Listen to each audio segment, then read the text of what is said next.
The laughter hit her first. Sharp, cruel, crystal clear. It sliced through the Blackmore ballroom like a whip echoing off marble walls and crystal chandeliers before the words even landed. Honestly, Mother, why did we even bring her Victoria Bennett's voice carried across the alcove, sweet as poisoned honey, loud enough for every silk-clad lady nearby to hear? Look at her, standing there like a wilted flower someone forgot to throw away. Nora Bennett froze behind the towering arrangement of white roses and trailing ivy. Her gloved fingers tightened around her fan until the delicate wood creaked. She didn't turn around. She had learned long ago that turning only made it worse. 7 seasons. 7 years of this. Her pale blue gown, last season's hastily altered by her own trembling hands, suddenly felt threadbare under the candlelight. The paste pearls at her throat burned against her skin. Every giggle, every whispered poor thing landed like stones in still water, sending ripples of humiliation straight to her chest. And then came the final blow. No one will choose you, Nora. Not tonight. Victoria's laugh tinkled like breaking glass. Not ever. Nora's throat tightened. Heat crawled up her neck. Tears prickled behind her eyes, but she refused to let them fall. Not here. Not in front of them. She had perfected the art of disappearing, making herself small, quiet, and visible. It was safer that way. Until tonight. Something inside her finally cracked. She lifted her chin spine, straightening despite the tremor in her knees. If she was going to be humiliated, she would at least face it with whatever dignity she had left. But the laughter only grew louder. Then, without warning, the entire ballroom fell silent. A single set of footsteps cut through the hush. Steady, confident, unmistakable. Nora turned slowly, heart hammering against her ribs. He moved through the crowd like the sea parting. Tall, broad-shouldered dark hair swept back from a face carved with sharp aristocratic lines. His storm gray eyes held no trace of amusement, only quiet, burning intensity. Lucas Harlan, the Duke of Valemont, the man who had vanished from society 3 years ago after the brutal betrayal of his fiancée Madeline Thorne. The man everyone still whispered about. Cold, unforgiving, dangerous. And he was walking straight toward her. Victoria's fan snapped shut. Her perfect smile faltered for the first time all evening. Lucas stopped only inches away from Nora. His deep voice rang out calm, yet sharp enough to cut glass. I believe the only scene being made here is by those who mistake cruelty for wit. Gasps rippled through the crowd. He didn't even glance at Victoria. His gaze locked onto Nora, steady, unflinching, seeing her, when the rest of the world had spent years looking straight through her. And you... His voice softened just slightly. You are not a wilted flower, Miss Bennett. Nora's breath caught. Her lips parted, but no sound came. Lucas extended his gloved hand palm up. Do you dance? The question hung in the air like lightning before thunder. Hundreds of eyes burned into her. Victoria's stare felt like ice against her back. Her mother, Lillian Bennett, stood frozen in shock. Nora hesitated.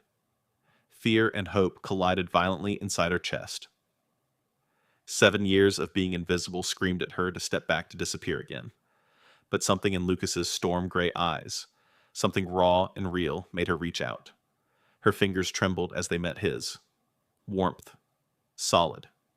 Real. I do, Your Grace, she whispered. Lucas's fingers closed gently but firmly around hers. Without another word, he led her toward the center of the ballroom. The crowd parted in stunned silence. The orchestra, sensing the moment, struck up a slow, sweeping waltz. As they took position, one hand at her waist, the other holding hers at perfect height, Lucas leaned in just enough for only her to hear. His voice was low, rough with quiet conviction. Tonight, Miss Bennett, you will not be invisible anymore. Nora felt the warmth of his palm through the thin silk of her gown. Her heart raced so fiercely, she feared it might burst. For the first time in 7 long, painful years, someone had truly seen her. And as the music began to swell, carrying them into the first gliding steps, Nora Bennett, the girl everyone had discarded, felt something dangerous spark to life inside her chest. Something that felt terrifyingly like hope. The morning after the ball, Nora Bennett stood on the pavement outside Ashworth House, her heart hammering so loudly she was sure the entire street could hear it. Her hands trembled around the handle of her reticule. The grand Georgian facade loomed above her like a silent judge. She had spent the entire carriage ride rehearsing what she would say, and still felt completely unprepared. The heavy door opened before she could knock. Miss Bennett, the butler, said, his face carved from stone. "His Grace is expecting you." "Not Lady Clare?" "His Grace." Nora swallowed hard and followed him through the echoing marble hall. Portraits of stern Harlan ancestors watched her with cool disapproval. Every step deeper into the house made her feel smaller, and somehow dangerously alive. Lucas Harlan waited for her in the library. He stood by the tall window, afternoon light catching the sharp angles of his face. No jacket. Just a deep blue waistcoat over white shirt sleeves. The slight informality made Nora's pulse stutter. "You came," he said quietly, without turning at first. His voice carried something she hadn't expected: relief. "I sound surprised," he added, finally facing her. A ghost of a smile touched his lips. "I meant relieved. There's a difference." He gestured to one of the leather chairs by the fire. "Please sit. We have much to discuss, and I'd rather not do it while you look ready to flee." Nora perched on the edge of the chair, back straight, hands folded tightly in her lap. Lucas sat across from her, leaning forward, elbows on his knees. His storm gray eyes studied her with unnerving honesty. "Before I explain anything," he said slowly, "I need to know one thing. Are you desperate, Miss Bennett?" The question landed like a stone in still water. Nora let out a soft, startled laugh. Desperate for what escape, he answered simply. "From your family. From the life they've decided for you." She looked down at her hands. Memories flooded in years of Victoria's cutting laughter, her mother Lillian's indifferent sighs, the endless nights spent mending gowns and swallowing tears. "Yes," she whispered at last. "I am desperate. To be seen." Lucas nodded, as if her answer had confirmed something important. "Then, I have a proposition for you." He told her everything. A 3-month arrangement. She would pretend to be the woman he was courting. In return, he would give her protection, a new wardrobe, proper training in society's rules, and letters of introduction that could help her build an independent life when it ended. "All I ask," he said, voice low, "is that you help me keep my grandmother and the Peyton family at bay. Isabel Peyton has been chosen for me since I returned to London. I have no desire to marry her or anyone right now." Nora's mind raced. 3 months away from Victoria's cruelty. 3 months where she wouldn't have to shrink into corners. 3 months to breathe. But fear coiled tight in her chest. "What if I fail?" she asked softly. "What if I embarrass you?" Lucas's gaze never wavered. "You won't. I saw you last night. You stood your ground when most women would have crumbled." He paused, then added more gently, "And if this arrangement ends, you walk away with tools to build a different future. No scandal attached to your name." Silence stretched between them, thick with possibility and risk. Nora thought of going home tonight, back to her mother's cold disappointment and Victoria's triumphant smiles. The image made her stomach twist. She lifted her eyes to meet his. "I accept," she said, voice steadier than she felt. Lucas exhaled slowly, something like tension leaving his shoulders. Over the next 2 weeks, Nora's world transformed. Claire Harlan burst into her life like sunshine after endless rain. The young woman with her warm brown eyes and infectious laugh took Nora under her wing immediately. "You're going to be brilliant," Claire declared one morning while helping choose fabrics. "I can already tell." Even Eleanor Harlan, the formidable Dowager Duchess, oversaw Nora's training with sharp but fair precision. She corrected her posture, her address, her every small gesture, never cruel, but never soft either. Lucas, however, kept his distance at first. He appeared at dinners polite and reserved. He asked about her comfort with cool courtesy, but he rarely sought her out alone, until one quiet evening in the library. Nora had slipped downstairs when sleep refused to come. She found Lucas already there, sitting before the dying fire, a worn green leather book in his hands. He looked up when she entered. For a moment the mask slipped. Exhaustion. Something deeper. Pain. "I can leave," Nora said quickly. "No." He set the book aside. "Stay?" After a long silence, he slid the small volume across the table toward her. It was old. The leather soft with age. Gold lettering read Metamorphosis. "It belonged to my mother," he said quietly. "Marianne Harlan. My father kept her books here after she died, waiting for someone who might understand them." Nora's fingers trembled as she opened the cover. Inside, in faded ink, for every ending a beginning, for every loss a becoming. Tears stung her eyes. "She sounds remarkable," Nora whispered. She was. Lucas's voice roughened. "I lost my father too. He was demanding, impossible sometimes, but he loved deeply. And when he died, I realized I had been hiding from feeling anything at all." He looked at her, then really looked.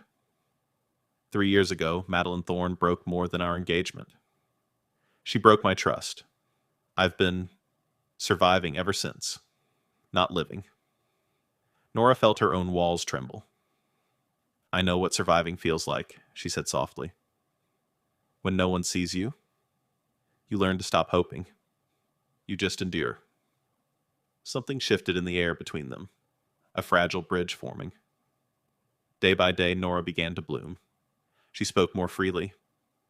Her wit emerged quiet but sharp. She no longer shrank when Eleanor corrected her. She met Lucas's eyes without flinching. And Lucas noticed. He found himself lingering in rooms where she was, listening when she spoke, smiling small, rare smiles at her dry observations. Then came the rainy afternoon in the conservatory. Glass walls misted with rain. The scent of orchids and damp earth filled the air. Nora stood among the ferns, lost in thought when Lucas entered. He didn't speak at first, just watched her. Finally, he crossed the space between them. "Nora," he said. Her name on his lips, warm unguarded, sent a shiver through her. She turned. Lucas's storm-gray eyes held hers with new intensity. "You are not merely part of an arrangement anymore," he said, voice low and rough with emotion. "Not to me." Rain pattered softly against the glass roof. Nora's breath caught. For the first time, the fear in her chest felt smaller than the hope blooming there. And in that quiet, rain-soaked moment, the line between pretense and something far more dangerous began to blur. The conservatory kiss still lingered on Nora's lips days later. Every stolen glance across the dinner table, every quiet conversation in the library, every time Lucas's fingers brushed hers. They had begun to feel dangerously real. She had started to believe. Then came Lady Peyton's garden party. The sprawling estate overflowed with roses and gossip. Nora moved through the crowd in her new emerald silk chin, high, trying to ignore the calculating stares. Lucas stayed near, protective in his quiet way. Even Eleanor Harlan watched from afar with sharp approval. For one golden afternoon, Nora let herself hope that the worst was behind her, until she stepped onto the terrace for air. Lucas was already there, leaning against the stone balustrade, looking out over the gardens. When he saw her, his expression softened in that way that made her heart ache. "Nora," he murmured. He reached for her hands. She let him take them. In the soft evening light, he drew her closer. His forehead rested gently against hers. The world narrowed to the warmth of his breath and the steady beat of his heart. "I keep thinking about what I said in the conservatory," he whispered. "About how you make me want to stop hiding." Nora closed her eyes, allowing herself one fragile moment of peace. And then, the voice shattered everything. "Well, well. How touching." Victoria Bennett stood in the terrace doorway, her rose-pink gown glowing like a weapon.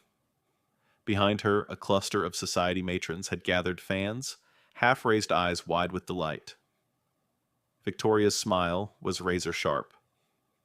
"My dear sister, throwing herself at a duke in public. How very ambitious. I wonder what everyone will say when they hear that Nora Bennett has been hunting titles with such desperate cunning." Gasps rippled through the group. Nora felt the blood drain from her face. Lucas stepped forward, voice cold as winter steel. "That is enough, Miss Bennett." But Victoria only laughed loud enough for the entire garden to hear. "She's a scheming little nobody, pretending to be innocent while sinking her claws into the Duke of Valemont. It's positively mortifying for our family." The whispers exploded into a roar.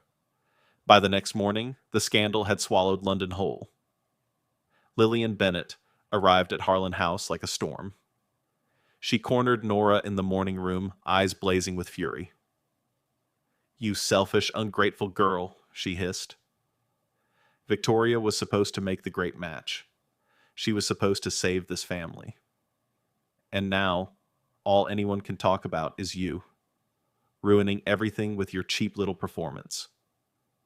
Nora stood frozen, each word landing like a slap. Her mother's voice dropped to a venomous whisper. "You will apologize to Lady Peyton. You will pack your things and come home immediately. And you will stay far away from the Duke if you have any sense left." Before Nora could answer, Eleanor Harlan's voice cut through the room like ice. "I believe you have said quite enough, Lady Bennett." The Dowager Duchess stood in the doorway, regal and terrifying. "Nora is my guest," she continued coldly. "And she will remain so for as long as she wishes." Lillian fled soon after, but the damage had already been done. That evening, unable to sleep, Nora slipped downstairs, seeking the quiet comfort of the library. She never reached it. Voices drifted from Lucas's study. The door stood slightly ajar. Nora froze in the shadowed hallway. "We cannot continue like this," Eleanor Harlan said, her tone sharp with frustration.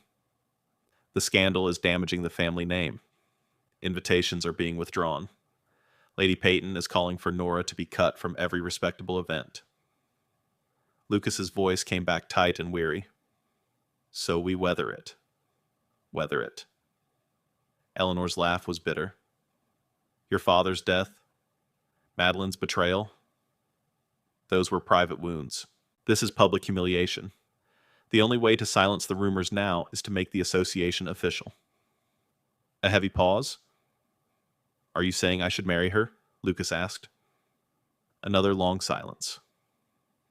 "I don't know," he finally answered, his voice hollow. "Everything has happened so fast. I can't tell if what I feel is real, or if I've simply been swept along by circumstance." The words sliced through Nora like a blade. She pressed a hand to her mouth to stifle the sob rising in her throat. She didn't wait to hear more. That night, long after the house had gone quiet, Nora moved like a ghost through the Rose Suite. She packed her few belongings with shaking hands, the simple dresses she had brought from home, the old green book from Marianne Harlan that she couldn't bear to leave behind. She wrote 2 short letters, one to Claire, thanking her for her kindness, one to Lucas. In it, she wrote only, "I overheard enough to understand. You deserve certainty, not doubt. I will not stay and become another burden on your name.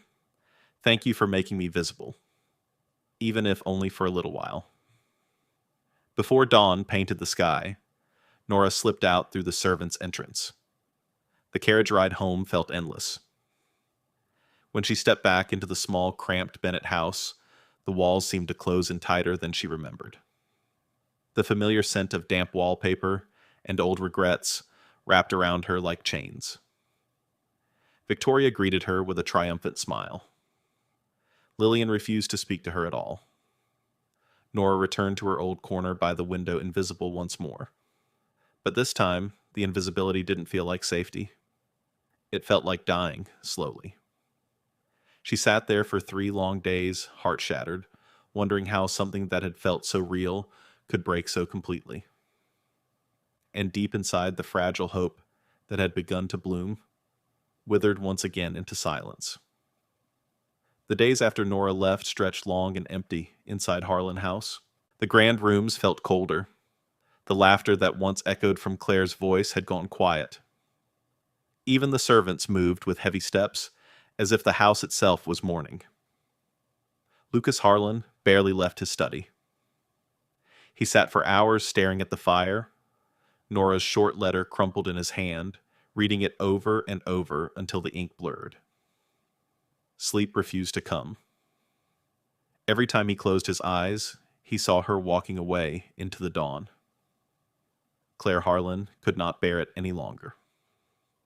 On the 4th morning, she slipped out of the house without telling anyone. She rode straight to the modest Bennett residence and knocked on the door with determined force. When Nora opened it, Claire didn't waste a single second on pleasantries. "You absolute fool," she said, stepping inside and closing the door behind her. Her brown eyes flashed with both anger and love. "Do you have any idea what you've done to my brother?" Nora stood frozen in the small parlor, her hands twisting in her apron. Claire took a shaky breath and continued, her voice gentler now. "Lucas destroyed every weapon the Paytons held over him. He paid off the enormous debt Margaret Payton had been using to control our family for years. He looked Lady Payton in the eye and told her that if her family ever spoke against you again, he would ruin them completely, socially and financially." Nora's lips parted in shock. She had known nothing of this. Claire reached into her reticule and pulled out a folded letter, pressing it into Nora's trembling hands. "He wrote this for you. Read it." Nora's fingers shook as she opened the paper. Lucas's strong, familiar handwriting filled the page. "Nora, I once lost everything because I trusted the wrong person. This time, I am more afraid of losing you than I have ever been of losing my reputation. I was a coward that night. I let fear speak instead of my heart. You are not a trial or a convenience. You are the first real thing I have felt in 3 long years. If you can still find it in your heart to forgive me, come back. Not for society, not for duty. Come back because I love you. And I should have told you that long before you left." Lucas' tears slipped silently down Nora's cheeks. Claire watched her with soft eyes. "He hasn't slept properly since you left. He shouted at grandmother for the first time in his life. He's been terrifying, because he's terrified of losing you forever." Later that same afternoon, Eleanor Harlan arrived unexpectedly at the Bennett house. The Dowager Duchess sat across from Nora in the faded parlor. Her silver hair perfectly arranged her posture, regal even in such humble surroundings. "I owe you an apology, child," she said quietly. "I pushed Lucas that night. I tested him, and I tested you. I needed to know if what he felt was strong enough to fight for. I was wrong to play such a dangerous game with both your hearts." Nora looked up, surprised by the honesty in the older woman's voice. Eleanor reached out and took Nora's hand with surprising gentleness. "He loves you, Nora. I have not seen my grandson look at anyone the way he looks at you. Not even before Madeline broke him. Go back to him, if your heart still wants to." That night, after hours of tears and silent reflection, Nora made her choice. The next morning, she returned to Harlan House with only a small case and a heart full of fragile hope. The moment she stepped into the grand entrance hall, Lucas was there. He looked exhausted. Dark circles shadowed his storm gray eyes. His cravat was crooked, his hair disheveled, his jacket wrinkled as though he had slept in it, or not slept at all. When he saw her, his entire face changed. Hope and fear and raw longing washed over his features at once. Nora? His voice cracked. He crossed the marble floor in long strides, and then without hesitation dropped to one knee, right there in the middle of the hall. I don't want an arrangement anymore, he said, voice rough with emotion. I don't want 3 months or pretense or safety. I want a real marriage. With you. If you can still find it in your heart to give me another chance. Nora's breath caught. Tears she had held back for days finally broke free. She stepped forward and took his hands, pulling him gently to his feet. I never stopped thinking about you, she whispered, her voice trembling. Even when I was back in that dark little house, I kept seeing your face. I kept remembering the book your mother left behind.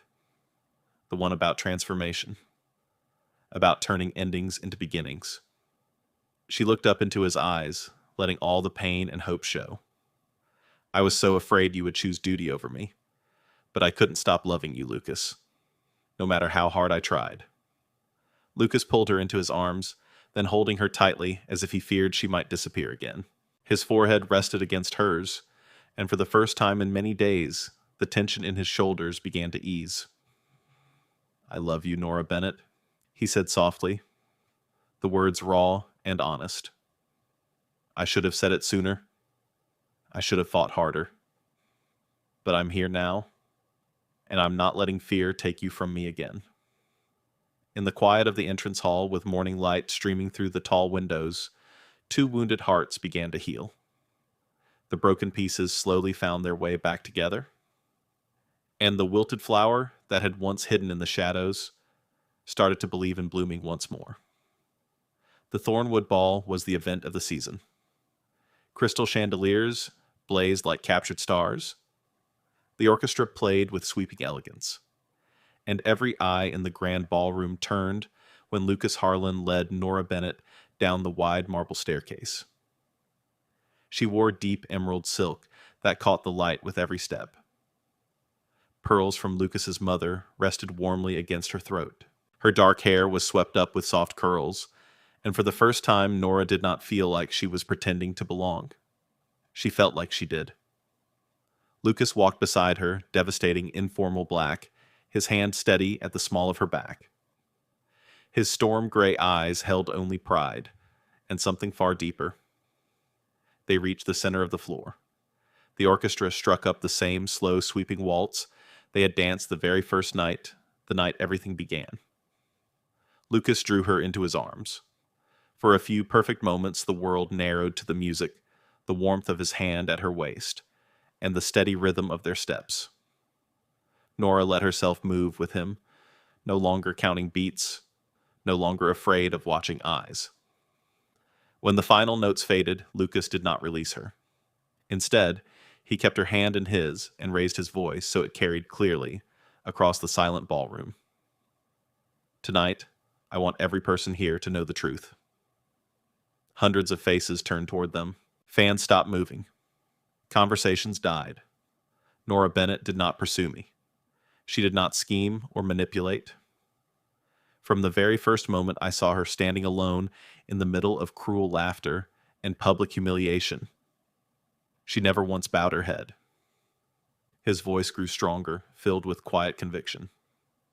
She taught me that real strength does not live in titles or wealth. It lives in the courage to stand back up after the world tries to break you. She taught me how to feel again, when I had spent 3 years trying not to feel anything at all. Lucas turned fully to Nora, his eyes shining with emotion. He sank to one knee right there in the center of the ballroom in front of the entire ton. Nora Bennett, he said, voice rough but clear. Will you do me the honor of becoming my wife? Not for society, not for duty, but because I love you, and I want to spend the rest of my life proving it to you. A stunned hush fell over the room. Nora felt tears slip down her cheeks, but her smile was radiant, unstoppable.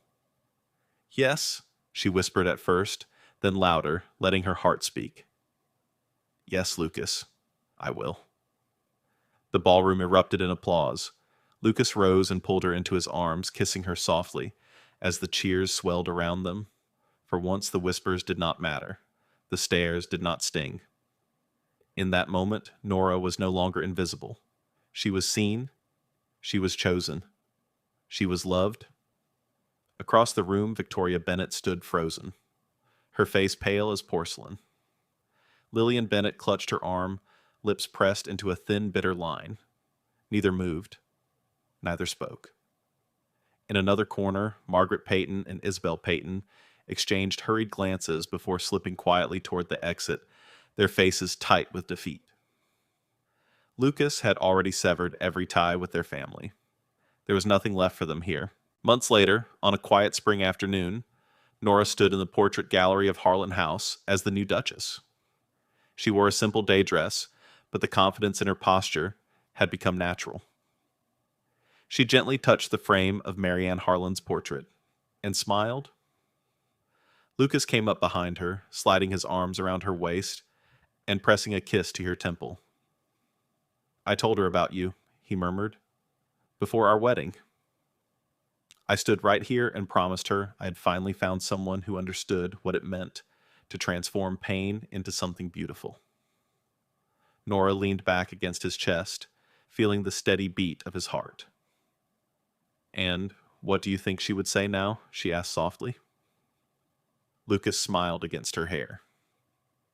I think she would say, every ending truly can become a beginning.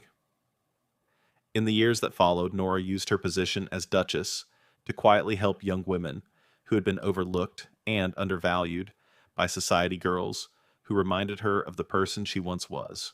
She turned her old wounds into quiet strength that lifted others. Even Eleanor Harlan, once so stern and guarded, began to smile with genuine warmth whenever she saw her grandson truly happy and alive again. And every year, on the anniversary of that first fateful ball, Nora and Lucas returned to the same ballroom. They danced the same waltz in the exact spot where he had first crossed the floor to choose her.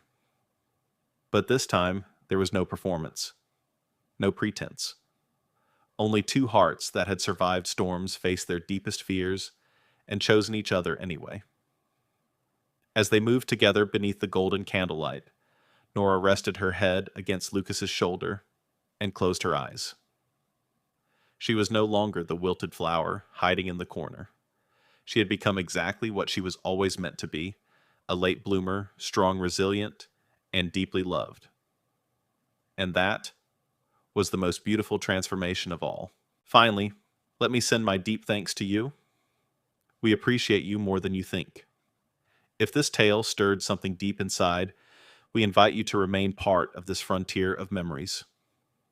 More true stories of honor, compassion, and destiny are waiting for you here. Subscribe, share, comment, and thank you for riding with us today. Aviso legal, barra disclaimer. Our content is designed for artistic and entertainment purposes and may reinterpret historical themes using fictional touches. We apply AI tools thoughtfully only to support production while keeping human supervision over editing, emotional tone, and narrative coherence. We always comply with regulatory guidelines for AI-based media and avoid deepfake practices or identity manipulation. All supporting components remain legally sourced. Please ask for authorization before sharing or adapting any segment.